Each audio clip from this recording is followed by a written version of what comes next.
Good morning again. My name is Stan Steck, and I am the chair of the Board of Commissioners of Kent County.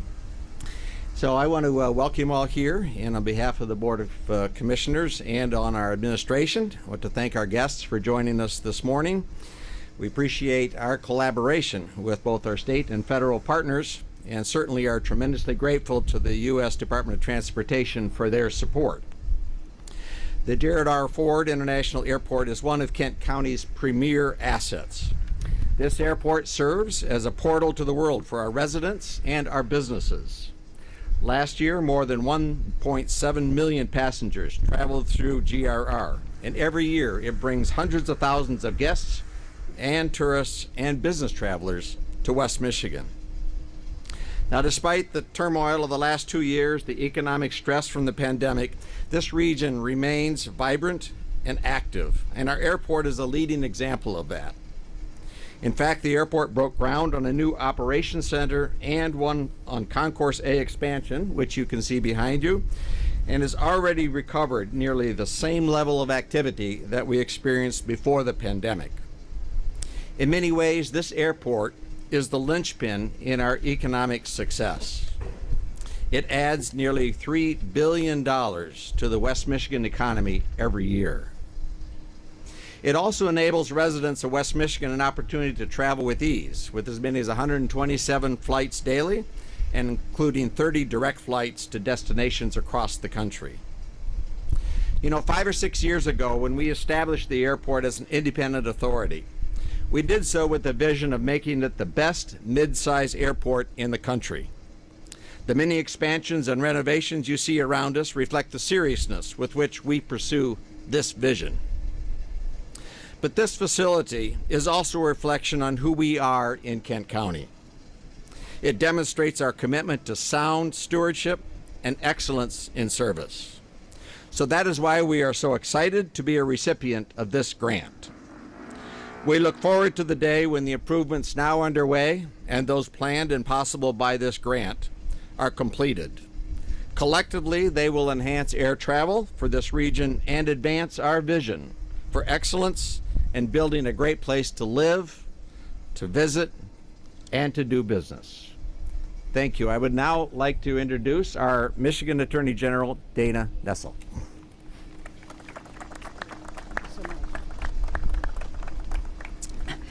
Good morning, and thank you to County Chair Steck for that lovely introduction.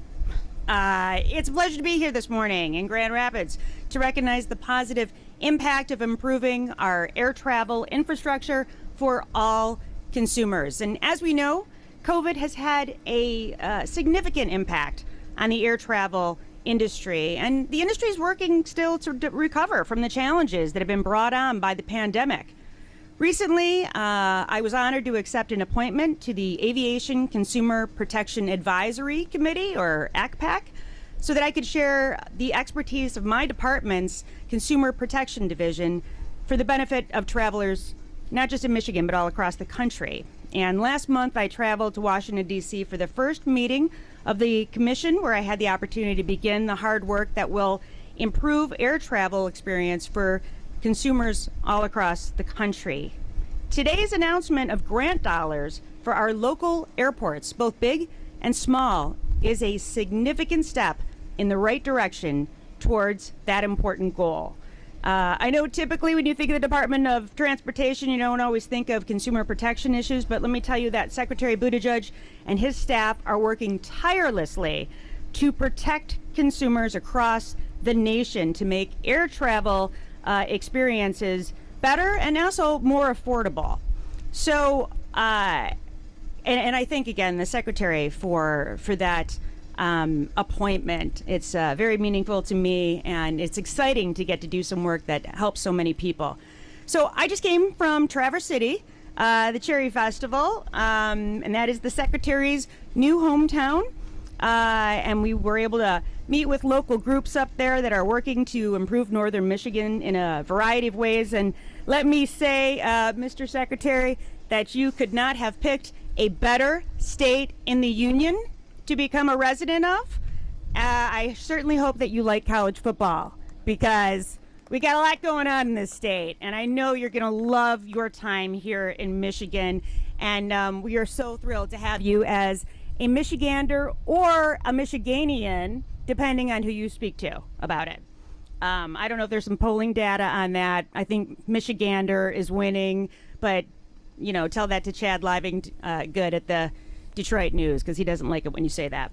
Anyway, we are so thrilled to have you here, Secretary Buttigieg, and we know that you'll be leading this team that's going to be dispensing over $200 billion in grants to help improve our country's infrastructure. And these dollars will ensure, of course, a better travel experience for Michigan residents and those who are visiting our great state. So thank you, Secretary Buttigieg, for all you do, working tirelessly, not just on behalf of the residents of Michigan, of course, but on behalf of all Americans. Thank you for your work. And now I'd like to introduce, it is my privilege and honor to introduce Transportation Secretary Pete Buttigieg to share the details of these exciting grants. Thank you. Well, thank you. First of all, thanks so much to Attorney General Dana Nessel for the warm welcome to Michigan. We're delighted to call Michigan home ever since marrying into it, although college football loyalties might be where I have to draw the line.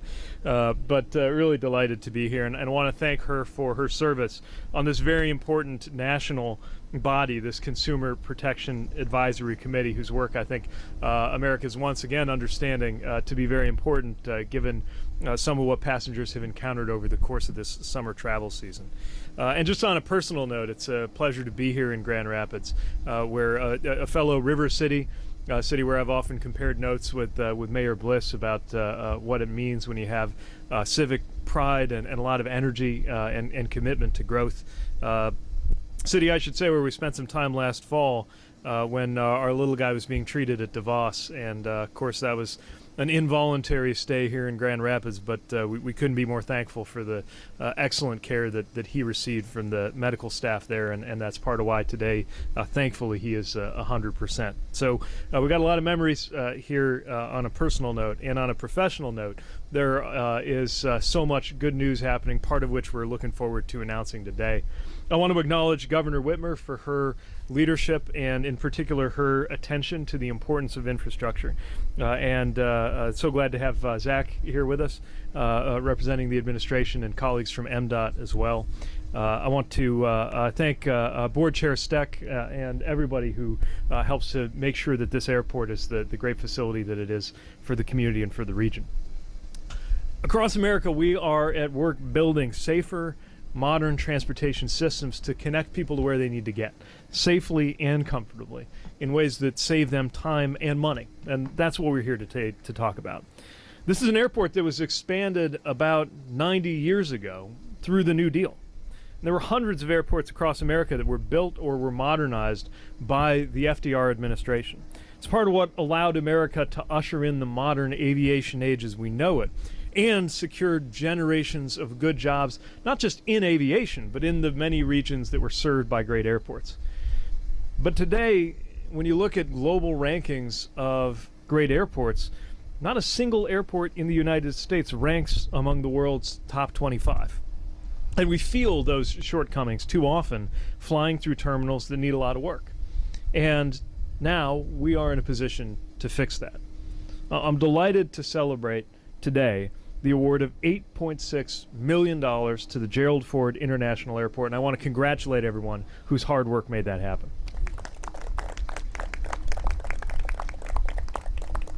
As part of the Terminal Gate expansion project here, this grant is going to help to fund 8 new passenger boarding bridges so that this airport is able to handle more travelers and so that they can walk or roll more comfortably from their gate to their plane.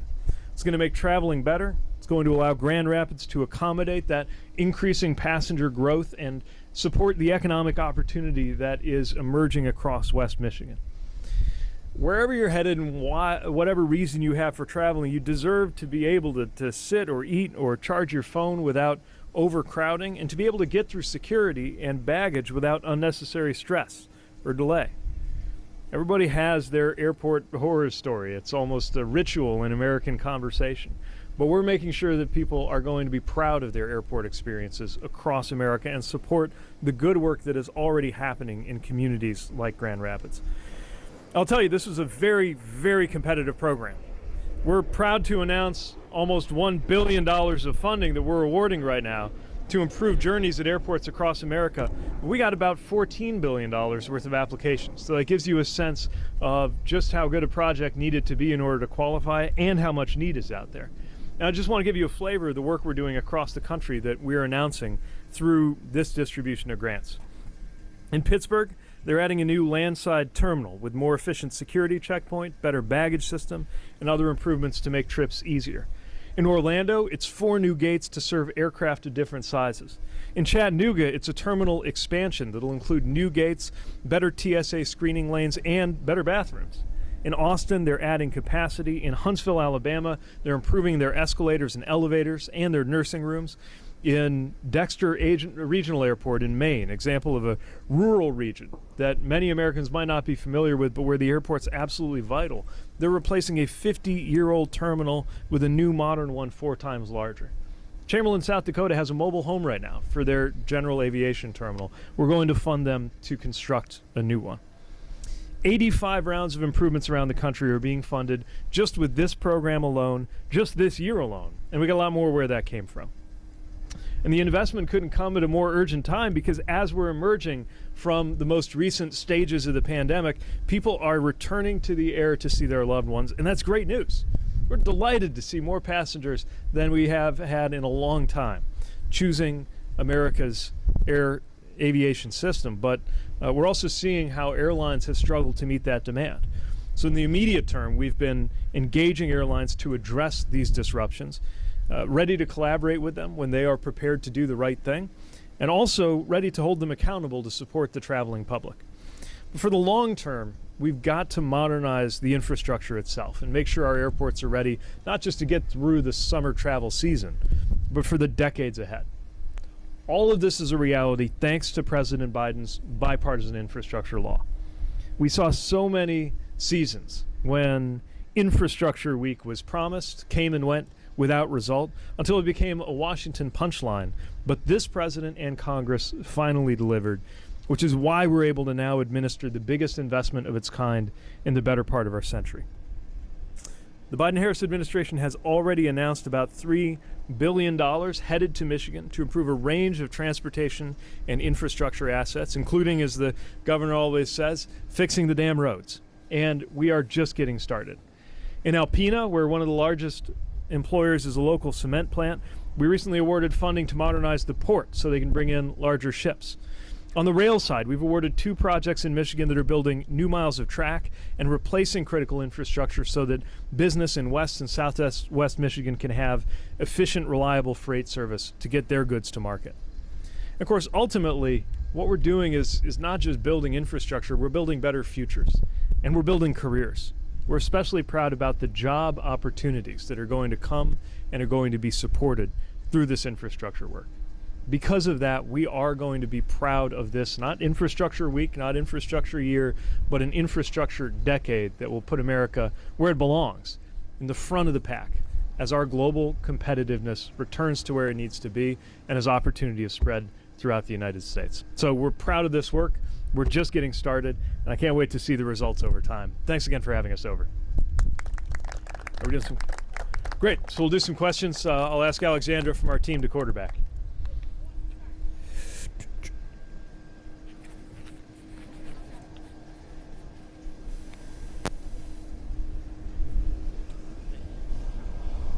Thanks for taking questions. Secretary, last month, President Biden proposed a 3-month federal gas tax holiday. It doesn't look like that's accelerating through Congress. What steps can the administration take, and is the administration taking to help consumers at the pump with high gas prices currently? So we're all feeling this pain at the pump. Here's some of the things that the administration's been doing about it. There was a release from the Strategic Petroleum Reserve to help stabilize oil prices globally. There was action to create more flexibility around the use of ethanol, which is another thing that can relieve that pressure on prices. And diplomatic engagement when it comes to oil production globally, as well as having some serious conversations here at home about oil production domestically. Remember, we've got oil executives sitting on 9,000 permits in the United States, and the president has called for a use it or lose it policy. So that if you're sitting on those, you either need to produce or you need to give back that opportunity to somebody else who will. Now, so far, we've not seen the support from congressional Republicans that would be needed in order to move that policy forward. But you're going to continue to see pressure on that. We continue to believe a gas tax holiday could help take the edge off. And while we are seeing some settling of gas prices, they're still, as everybody knows, way too high.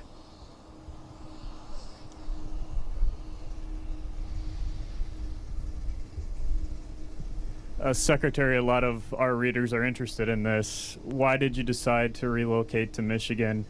And do you consider sometime in the future you might have a role in Michigan government? Thank you.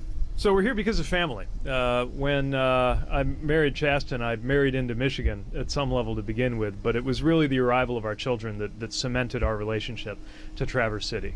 We depended on the help that we got from my mother and father-in-law, the kids' grandparents, and have found that it really is a great home, and we have a great support network there for raising our kids.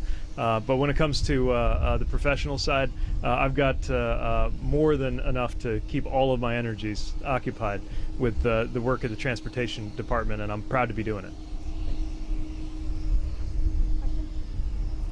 Secretary, with gas prices and inflation so a visceral concern for voters ahead of the midterms, do you think that the infrastructure, the bipartisan infrastructure law by its very nature being implemented over 5 years is going to make a difference in their calculus when they head to the voting booth this fall? Well, I think so, provided we can demonstrate to Americans how it's going to make everyday life better. You know, sometimes these conversations about infrastructure start to get very abstract. We're talking in terms of millions and billions. We're talking in terms of years and decades. But what we're really talking about is creating jobs, some of which are now hiring as we speak, in terms of the construction side, and then delivering assets that are going to serve people well for years to come or for the rest of their lives. It's part of a bigger picture. We've got to be dealing with inflation. That's why it's the president's top economic priority. We've got to be making things more straightforward and affordable just in terms of everyday life, which is why we're pushing for insulin to be capped at $35 a month and prescription drug pricing to be negotiated, to be reasonable, and measures to make childcare and so many other things affordable. But this infrastructure piece is a big part of it. And for the long run, of course, it's actually going to help us with inflation too, because we'll have fewer of those pinch points in our supply chains, which escalate the cost of shipping, which escalates the cost of goods. Mr. Secretary, Kyle Mitchell with Wood TV. Just want to ask about the control tower here. I know the Chamber of Commerce has put in some requests with the federal government to get the air traffic control tower replaced that was built in 1963. What do you know about that and other upgrades needed to the safety infrastructure of our air travel system? So today's announcement is about the terminal program, which is the passenger-facing side. But of course, the air traffic control and safety infrastructure is critically important. We're aware of this request for support, and there are other programs alongside the terminal program we're announcing today where that could be eligible. Certainly one that the FAA is aware of and that will get very full and fair consideration. All right, thanks again for coming out. Congratulations to Grand Rapids, and look forward to seeing the work take shape.